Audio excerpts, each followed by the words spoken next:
Hey guys, Woody the Unexceptional Gamer, and this is Mail Monday, a weekly series that's not so much about the gameplay, but instead is about your letters and my answers to them. So, here we go!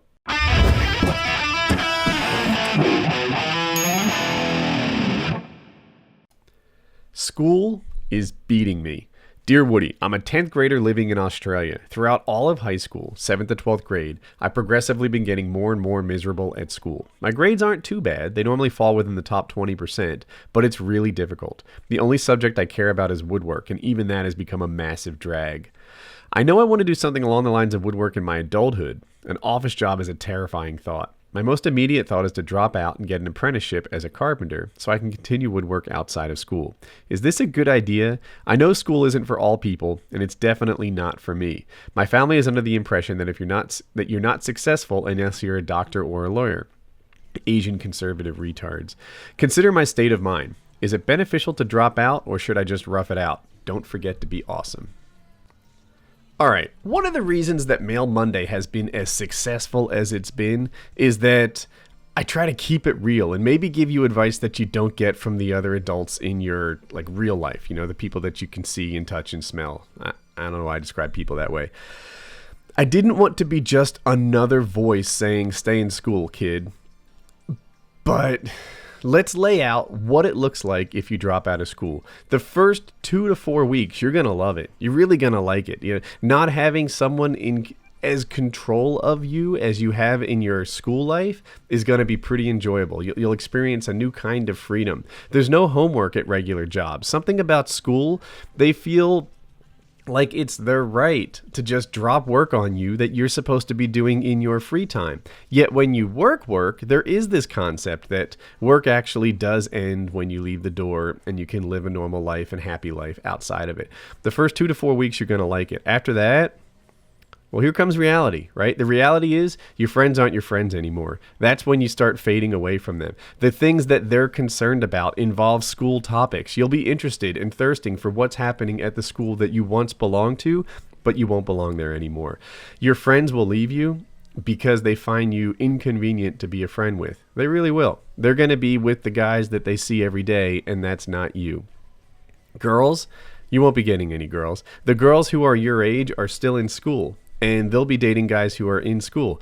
The tag of high school dropout that you're about to assign on yourself, or that you're contemplating assigning on yourself, is going to completely prevent girls from having any interest in you. You may as well apply some sort of body odor spray and stay in school. You will have better luck stinking with rotten teeth picking up girls than you will as a high school dropout. You become instantly unattractive. That's your reality. You'll like it for 2 to 4 weeks, and then socially, you'll be an outcast. Going forward, if you head forward a couple of years, you'll realize oh my gosh, I have closed so many doors by not finishing school. I could have been great. I was a smart kid. I was in the top 20%. I could have gone to college. I could have, been an engineer. Do you see that guy holding the clipboard on your job site? That could have been you, bouncing from job to job, just checking on what's going on. Meanwhile, you're the guy actually pounding nails. And you will find that becomes unfulfilling over time. That's the life that you're contemplating heading down. You're a top 20%er. Dude, be the guy holding the clipboard. Be that guy in the hard hat who sits on a barge checking to make sure that the beach reconstruction project is going properly. Be that guy with the clipboard, not that guy with the hammer. You'll like it better. You really will. There's a reason everybody wants that job.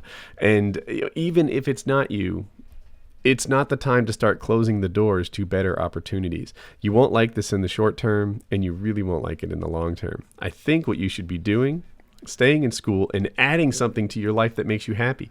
Maybe that's joining the rugby team or the cricket team or whatever the heck it is Australians do, the shark wrestling team.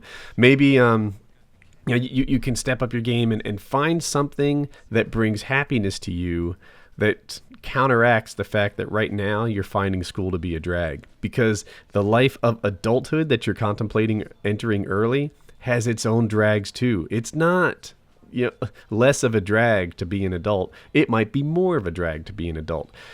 And you'll see that when you get there. It's not that adulthood is so bad. It's really not. I'm quite enjoying it. But if you think that dropping out of school is the way to get only the good stuff of adulthood, you're all wrong. You just be losing. You're actually shutting off the doors that that the good side of adulthood has to offer, if that makes any sense. Adulthood sucks even more when you drop out of high school. And I was hoping people would get in this car. I could have given them a ride.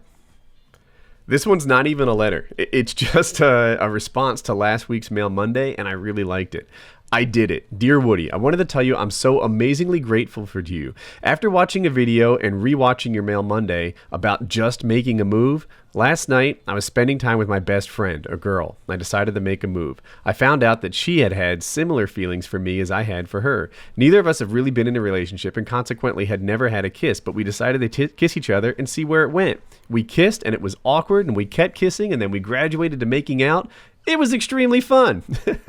And we will be spending more time together tomorrow and clearly more than friends and probably dating. I know I'll be a great boyfriend because I want to be that monogamous person in life and have something similar to what you have with Jackie. That's my wife. And I'll never treat her badly and put her above all else. I know you'll probably never read this, but it means the world to me to know that you might.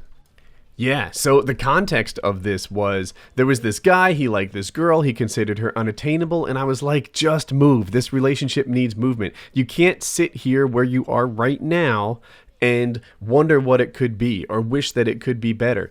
Ask the person out, see how it goes. If you win, if you lose, it doesn't matter. Being here, wondering how it would go is the absolute worst spot you can be. And this guy made his move. Now, he's lucky. It worked out for him. I got another one from a guy, and I think I might use it as tomorrow's, like an inspiration for tomorrow's video. But I got another one from a guy, and it didn't work out, and he was happy too. He's just glad not to be where it is, because being in this spot where you don't know what the heck to do sucks. That's the last place you want to be. He made a move and it worked out for him. But even if you make a move and it doesn't work out, at least you've moved. At least you're not stuck in this limbo that is the worst possible place to be. So, Anonymous, congratulations. I'm glad you got a girl. I'm glad you hooked up with her. That's part of high school. And enjoy your little life win. I can't wait for your next one. Toxic friend. Hey Woody, I'm in dire need of some advice right now because I don't know how to get rid of this friend who's been straight up dick to me forever. I got to know him in 7th grade, and at first we were pretty chill and he seemed like a cool guy, and I was a group with him and 2 other friends. As the months went on, they started bullying me like hell. They started fake rumors about me saying I like this one girl or I did this stupid thing, and I hated it to the point where I went to a different group in 8th grade. Good. Even after I moved to the new group, he kept trying to get me to hang out with my old group and said if I didn't, he would bully me and start shit. What the hell is that? If I didn't hang out with him, he's going to bully me? Anyways, I ended up hanging out with him because I'm practically forced to, and I hardly ever enjoy it. They're a group of dumbasses that are going nowhere in life. I really need to get out of this, Woody. What do I do? I don't want to make enemies with him because he's really fucked up, and I don't want to be friends with him either. I just want us to be nothing. I want for us to be strangers. It's really hard to ignore him since he always tries to talk to me. How do I just not be a part of him? Any help would be amazing. I love your videos and your Mail Mondays. Dude, what a dick. I can totally, imagine this situation, right? You know, the guy wants your friendship. The guy values your friendship, but he has no idea how to cultivate it, no idea how to be an actual friend. He just knows how to be a douche. And you know, I think your way out on this thing is to be above him, rise above it. I know you say it's hard to ignore him, but that's where you got to be. You got to just have no time for him. You got to be doing something better than him. Every time that you give him what he wants, you encourage him every single time. And, you know, you can be straight up with him and tell him you're busy or you're hanging out with some other guys or that's it. Or, you know, you moved on. Straight up like that will help. And if he comes back and says, no, dude, you have to hang out with me, it's some sort of forced situation, tell him it's fucked up. Tell him, dude, really? You can't force me to be your friend. He knows he's a douche. He knows it. He knows the things that he's done. And just be like, you and I are not meant to hang out. That's that. And oh God, I recognize that this is a difficult conversation to have with a douchebag. It's a difficult conversation to have with someone you like. You know, what if it was a girlfriend and she still liked you and you just didn't find her to be the one? Telling her that you and her weren't meant to be together is a really tricky call. Doing it with a douche like this, I think, is even harder. This is a guy who he wants to keep you around so he has some sort of a verbal punching bag. Fuck this guy. Fuck this guy. And you are better than that. You are too good for that, and that's what he needs to know. To know that you are not the prey that you once were, because now you have self-confidence. You are not the guy that he has where, he can push you around, because it's just not going to work any longer. It's not going to work any longer because you're past that. You're beyond it. You figured out who you are, and fuck him. That's why. And if he eventually figures this out, then you're free. And he'll figure it out if you can make it true.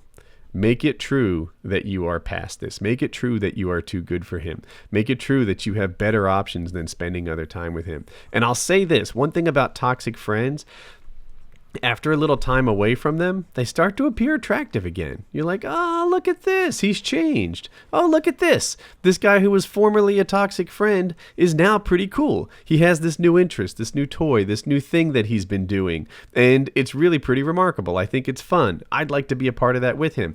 That's how toxic friends suck you back in. That's how toxic friends make themselves seem as if they have value again. But I'm telling you, you're too good for it.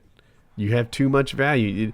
You don't want to be a part of his bullshit toxic friendship because you don't have time for it. You've got a better group of people. Get a girl. Spend your time with her. That's your way out. To spend time with this douche sucks.